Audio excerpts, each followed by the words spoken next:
বিসমিল্লাহির রহমানির রহিম। আপনারা যারা ক্লাস 9 এ পড়েন এই ভিডিওটি তাদের জন্য। তো এই ভিডিওটিতে আপনারা জানতে পারবেন ক্রসিং দ্য বার যে কবিতাটি রয়েছে সেই কবিতার বাংলা ব্যাখ্যা সম্পর্কে। তো চলুন শুরু করি। তো প্রথমেই আপনারা দেখতে পাচ্ছেন কবিতার যে বাংলা অনুবাদ সেটি। তো এই যে অনুবাদটি আপনারা দেখতে পাচ্ছেন এই অনুবাদটি আমি সংগ্রহ করেছি উইকিপিডিয়া থেকে। তো আপনারা চাইলে এই ভিডিওটি থামিয়ে স্ক্রিনশট দিয়ে নিতে পারেন, স্ক্রিনশট দিয়ে নিয়ে পড়তে পারেন।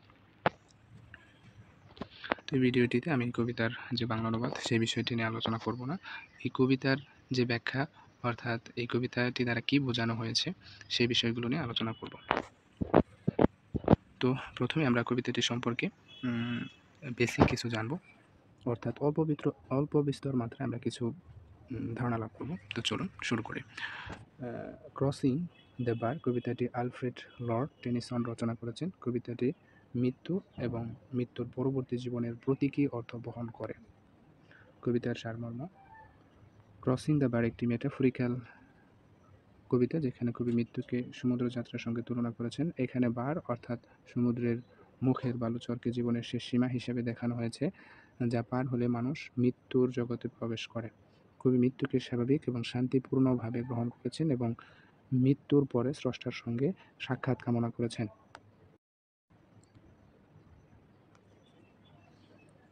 ক্রসিং দ্য বার একটি সুন্দর এবং আবেগপূর্ণ কবিতা যা মৃত্যু ও পরকাল সম্পর্কে আমাদের চিন্তাভাবনাকে উদ্দীপিত করে।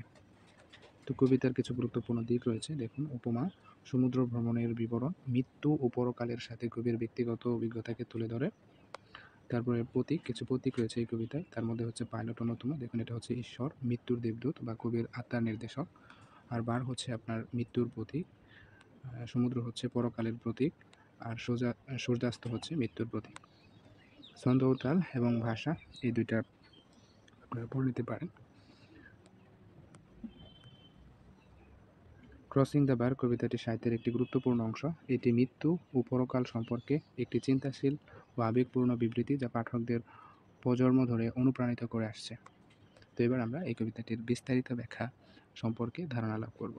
চলুন শুরু করি। প্রথম স্তবক: sunset and evening star and one clear call for me and may there be no মর্নিং of the bar when I put out to sea. তো এই প্রথম স্তবক দ্বারা বোঝানো হচ্ছে যে এখানে সূর্যাস্ত এবং সন্ধ্যার অবসানকে নির্দেশ করছে, যা জীবনের শেষ পর্যায়কে প্রতিনিধিত্ব করে। কবি আশা করেন যখন তিনি যাত্রা শুরু করবেন অর্থাৎ মৃত্যুবরণ করবেন তখন যেন কোনো কষ্ট বা আহাজারি না হয়। দ্বিতীয় স্তবক: but such a tide as moving seems asleep, too full for sound and foam, when that which drew from out the boundless deep turns again home. তো দ্বিতীয় স্তবক দ্বারা বোঝাচ্ছে যে এই স্তবকে কবি এমন একটি জোয়ার বর্ণনা করেছেন যা ধীরে ধীরে এবং শান্তভাবে আসে, যেন এটি ঘুমন্ত। এটি জীবন থেকে মৃত্যুর যাত্রাকে বোঝায়, যা শান্তিপূর্ণ এবং বিশাল সমুদ্রের গভীর থেকে উঠে আসে এবং পুনরায় বাড়িতে ফিরে যায়, যা মৃত্যু এবং মৃত্যুর পরবর্তী জীবনের প্রতীক। তো এরপরে লক্ষ্য করুন তৃতীয় স্তবক: twilight and evening bell and after that the dark, and may there be no sadness of farewell when I embark. তো এই স্তবক দ্বারা বোঝাচ্ছে সন্ধ্যার ধ্বনি এবং গোধূলির বর্ণনা দেওয়া হয়েছে। এই স্তবক অর্থাৎ এখানে সন্ধ্যার ধ্বনি এবং গোধূলির বর্ণনা দেওয়া হয়েছে যা মৃত্যু আসন্ন হওয়ার ইঙ্গিত দেয়। খুবই আশা করেন যখন তিনি যাত্রা করবেন তখন যেন বিদায়ের কোনো দুঃখ না থাকে। চতুর্থ স্তবক: ফর দো from out hour born of time and place, the flood may bear me far. I hope to see my pilot face to face when I have crossed the bar. তো এই স্তবক দ্বারা বোঝায় যে কবি তো লক্ষ্য করুন যে এই শেষ স্তবকে কবি বলেন যে সময় এবং স্থান থেকে যাত্রা করে তিনি দূরে চলে যাবেন। তিনি আশা করেন যখন তিনি এই বালুচর পার করবেন তখন তিনি তার পথ প্রদর্শকের মুখোমুখি হবেন। অর্থাৎ এই স্তবকে কবি তিনি তার ঈশ্বরের মুখোমুখি হওয়ার প্রত্যাশা করেছেন, বা সামনাসামনি থেকে তিনি তার ঈশ্বরকে দেখতে পাবেন এরকম প্রত্যাশা করেছেন, রাইট? তো দেখেন এই কবিতার সমাপনী ভাবনা। ক্রসিং দ্য বার কবিতাটি আলফ্রেড লর্ড টেনিসনের জীবনের শেষ পর্যায়ে লেখা হয়েছিল এবং এটি মৃত্যুকে একটি শান্তিপূর্ণ যাত্রা হিসেবে চিত্রিত করে। কবি মৃত্যুকে ভয় না পেয়ে এবং স্বাগত জানিয়েছেন, সেখানে তিনি ঈশ্বরের সঙ্গে মিলিত হবেন। এই কবিতাটি পাঠককে মৃত্যুকে একটি প্রাকৃতিক এবং অবশ্যম্ভাবী প্রক্রিয়া হিসেবে গ্রহণ করতে উৎসাহিত করে। এই কবিতাটি পাঠককে মৃত্যুকে একটি প্রাকৃতিক এবং অবশ্যম্ভাবী প্রক্রিয়া হিসেবে গ্রহণ করতে উৎসাহিত করে। তো কবিতার গুরুত্ব। ক্রসিং দ্য বার কবিতাটি ইংরেজি সাহিত্যের একটি অন্যতম বিখ্যাত এবং গুরুত্বপূর্ণ কবিতা। আলফ্রেড লর্ড টেনিসন এটি তার জীবনের শেষ পর্যায়ে লিখেছেন এবং এটি মৃত্যুর বিষয়ে তার দর্শন এবং দৃষ্টিভঙ্গি প্রকাশ করে। এই কবিতাটি পাঠকদের মধ্যে মৃত্যুর প্রতি একটি শান্তিপূর্ণ ও ইতিবাচক মনোভাব গড়ে তুলতে সাহায্য করে এবং গভীর আধ্যাত্মিক বিশ্বাসের প্রতিফলন ঘটায়। তো দেখুন এখানে কবিতার উদ্দেশ্য। কবিতার প্রধান উদ্দেশ্য হলো মৃত্যুকে শান্তিপূর্ণ এবং স্বাভাবিক একটি প্রক্রিয়া হিসেবে চিত্রিত করা। কবি এই বার্তাটি দিতে চান যে মৃত্যুকে ভয় না করে বরং এটি জীবনের অবিচ্ছেদ্য অংশ হিসেবে গ্রহণ করা উচিত। তিনি আশা করেন যে মৃত্যুর পর তিনি ঈশ্বরের সাথে মিলিত হবেন, যা তার জন্য একটি আশার বিষয়। তারপর হচ্ছে এই কবিতার যে শিক্ষা রয়েছে এই বিষয়টি দরকার নেই। তো কবিতার মূল ভাবটি লক্ষ্য করুন।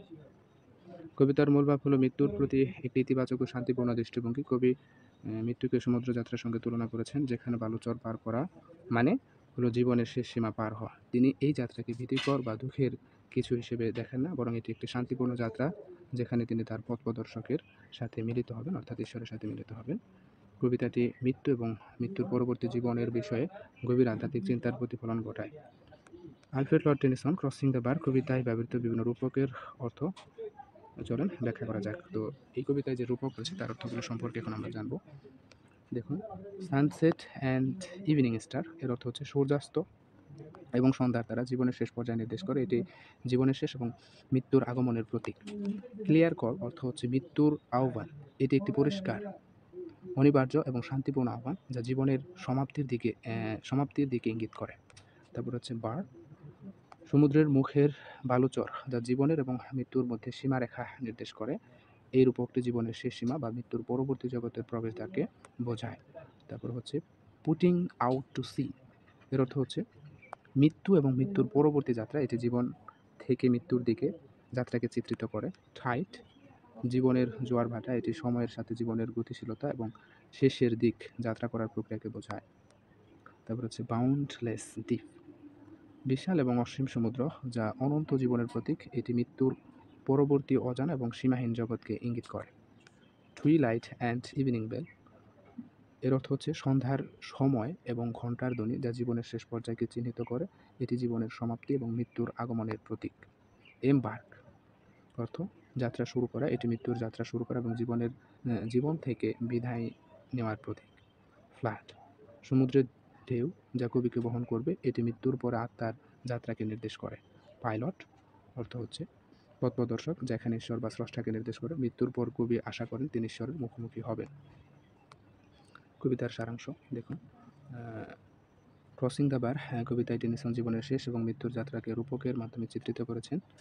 এই রূপকগুলো কবিতার গভীর ভাব এবং আধ্যাত্মিকতা বোঝাতে সহায়ক। এগুলোর মাধ্যমে টেনিসন মৃত্যু এবং মৃত্যুর পরবর্তী জীবনের প্রতি একটি শান্তিপূর্ণ এবং আশাবাদী মনোভাব প্রকাশ করেছেন।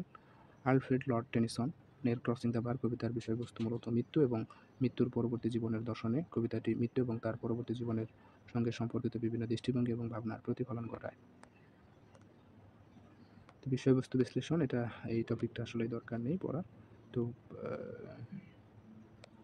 সারসংক্ষেপ। তো এবার আমরা এই কবিতার সারসংক্ষেপ সম্পর্কে জানব। ক্রসিং দ্য বার কবিতাটি জীবনের শেষ এবং মৃত্যুর পরবর্তী জীবনের প্রতি একটি গভীর, শান্তিপূর্ণ এবং আধ্যাত্মিক দৃষ্টিভঙ্গি প্রদান করে।